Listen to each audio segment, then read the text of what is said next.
are here with Daryl Morey, who is the GM of the Houston Rockets. He used to be with the Boston Celtics, and he is a graduate of MIT. Thank you very much for talking with us today. Thanks for having me. If you could please just talk to us about the importance of analytics and your sort of journey working through different teams. Sure, yeah, I've worked with the Celtics and the Rockets. I think I got very fortunate after working at the Celtics to get an interview to work for the Rockets, and got the general manager job. What was sort of interesting today in the conference, the panel that you were on, was that a lot of time was actually spent talking about psychology as opposed to analytics, and how much you have to sort of consider both of them when you're coming up with a game plan for your team. Can you sort of talk to us a little bit about that? Sure, yeah. The analytics really helps you forecast what's observable, what you see on the floor, whether they can rebound, whether they can pass. The psychology gets to how well will they carry that forward, and I think the psychology area is one area we're not as good at right now. Can you talk to us about back in the day when you were at MIT as opposed to now, in terms of the opportunities that there are for students who want to get into this sort of a field using analytics with sports teams? Well, I think the opportunities are much higher.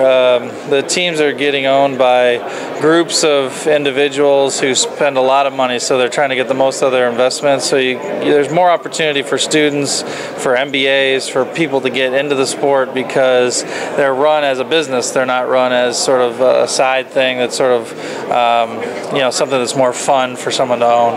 Malcolm Gladwell said in there that originally analytics sort of pushed away psychology a little bit and how you sort of decide decisions for a sports team, and now you're claiming that the new frontier that you're trying to sort of go after is psychology again. Can you talk to us about that full circle?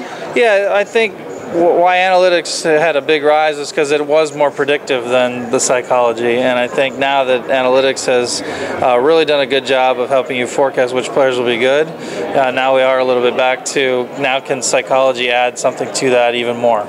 Now, last question, is that because you realize that analytics isn't perfect and you have to rely on other instruments to make your decisions? Yeah, analytics for sure is not perfect. It's just one tool we use overall. We've got a great staff of people who factor everything in when we're trying to predict who's going to be good for our team to help us win the title. Daryl Morey, thank you very much for speaking with us today. Thanks, appreciate it. Thanks.